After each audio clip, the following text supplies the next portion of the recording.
All right, welcome to the last part of rape culture history. Now we're connecting rape culture history to business. All right, so business is coming up. Business has been classified as this very strict way of doing things, looking at things, not really encouraging the sheep people to, seek outside ways of doing things, okay? But people who are not sheep, we're like, okay, if us being true and honest is being highly targeted in every way possible so that the elite can continue to oppress us with finances, we have to find a way to create money that's going to work for us. Okay? Now, when you naturally have that overflowing creative energy, shark-like people will definitely seek you out.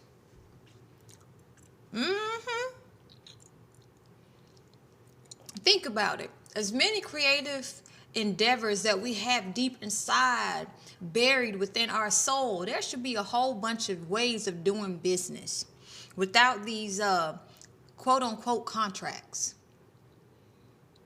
Like, you have to be very bold to, start up something that's never been done before in the way it has been done before.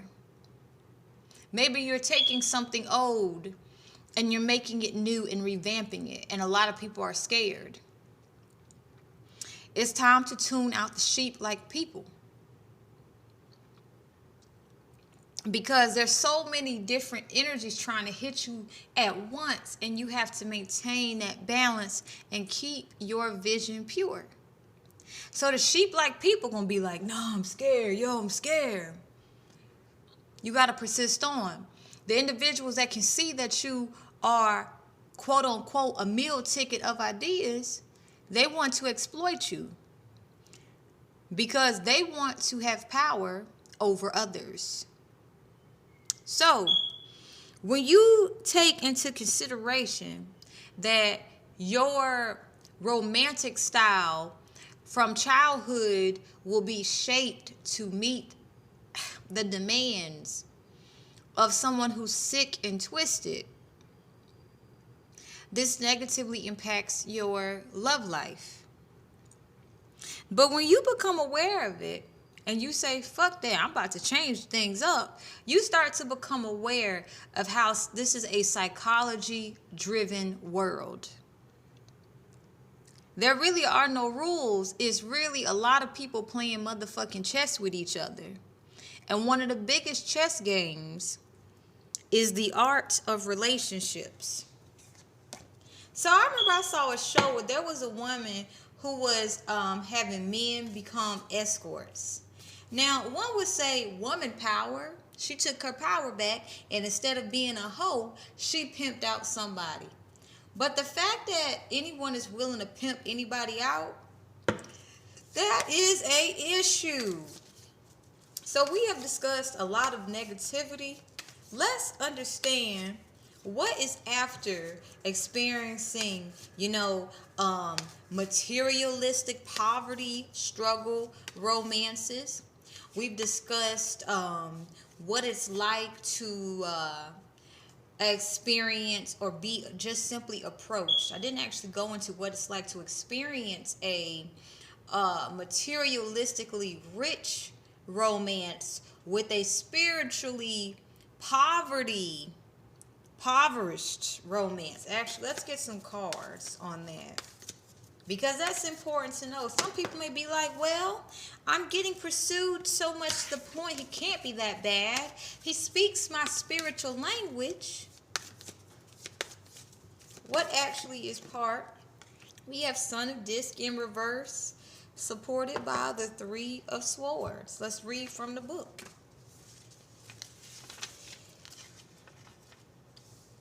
Emotional drama created by the mind and unfinished business. So, emotional drama will be amplified with someone who's materialistically wealthy and who is spiritually impoverished. There will be a lot of mind fuckery. So there's a lot of people who have developed severe psychosis from being with well-moneyed sociopaths, and they know how to look good, they know how to look the part, but they are so far gone that if that person says, I want you to go set somebody up, they sure will. They are willing to be sacrificed so that other person can live great, because this shows a poverty mindset within them. That severe poverty mindset that I can't go back to the way things were before. And with people knowing the assets that I have now and the experience that I've had, they're going to really try to tear me apart. That is an illusion. Everybody can protect themselves. You just have to learn how to.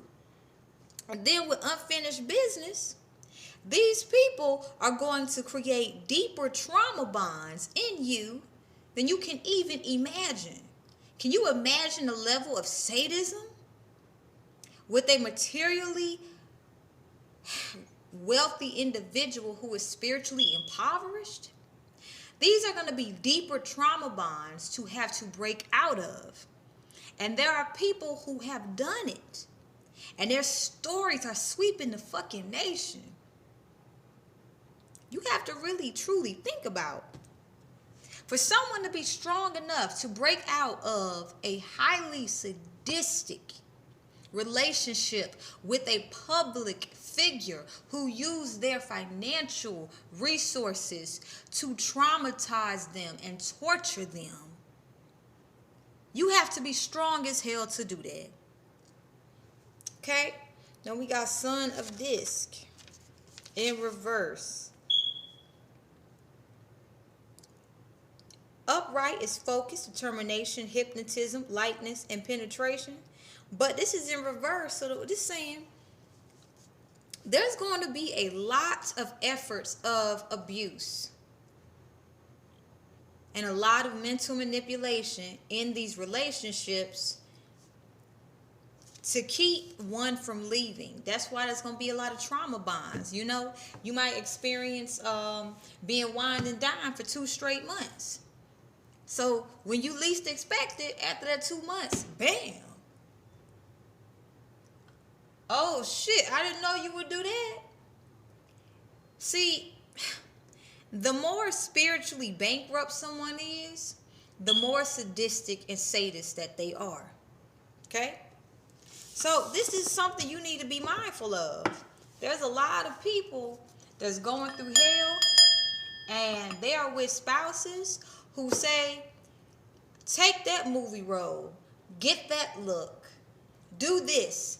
And they know that if they don't do it, it's their motherfucking ass, because they're trauma bonded to that person, because that fear, that illusion, fear magic is so deeply embedded into them. They can see someone who's an angel and they will hate that person. So this is why you got to be mindful too, that there are some people who will basically, these predatory people will set you up to basically become friends with their wives or husbands, only so they can get with you. And if something mysteriously happens to you, it will be because that angry spouse did the dirty work, and they could simply say, well, I didn't know. I fell in love, and I just wanted to make sure that, you know, I had no idea. And they will get sympathy off your name and produce income off your name. See, this is the shit y'all got to be mindful of. Now, this is going to be a test for a lot of individuals. So we got the 6 of Disc, and we have the Magician, supported by the World. High vibrational love. That's what I was thinking as I pulled this out. Okay? High vibrational love. Six of this, success, enough energy and resources to share. Receiving and gifts. I'm just seeing reciprocity. Because what I'm picking up here, there is these beautiful people who are naked. And when I say naked, they not just naked where it's just, skin showing. It's their souls are safe with each other. They know that they don't have to play motherfucking chess with nobody. And this individual is giving this individual a massage. And it's very pure. That's the energy I'm picking up. The person's hand is on the person's head. And it's like they're trying to soothe their head, like, hey, I understand people psychically attacking us, but allow me to use my Reiki to just give you some calm and peace in your crown chakra. You see what I'm saying? And then also there's a hand at the root. It's like this person is doing Reiki on this person from root to crown chakra. Okay? And then we have the beautiful magician here. This is a high vibrational love.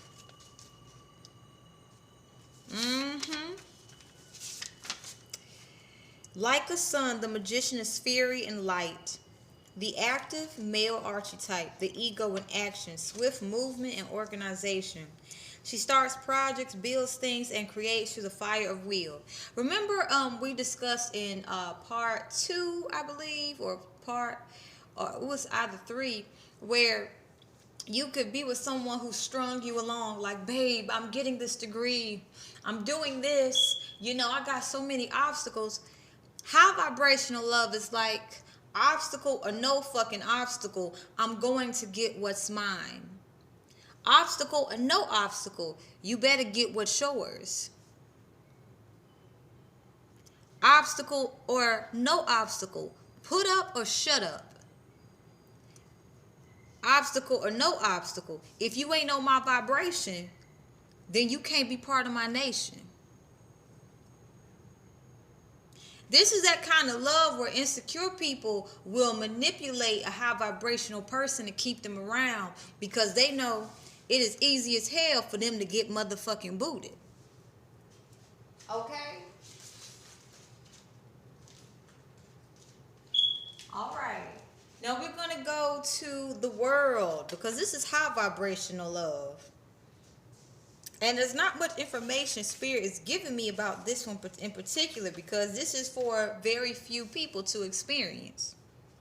All the universe is a dance of energies. Maya Shakti, a movement of creative forces in us and through us. The world card signifies that the personality is no longer blinded and confused by identification with what is not real. True liberation and freedom are felt within the individual and the group. Enough said. I'm not even going to elaborate on that. We're going to end this so that you guys can be fully aware of yourselves and how your actions are impacting your loved ones. Because if we, as high vibrational people, continue to pick low vibrational people, we're sending a message to our children. Well, you're high vibrational and that person ain't, and you're going through hell and back and you're tolerating it, so I'm going to tolerate it too. And then you have unnecessary trauma bonds continuing. So take the message how it resonates. Have a wonderful day.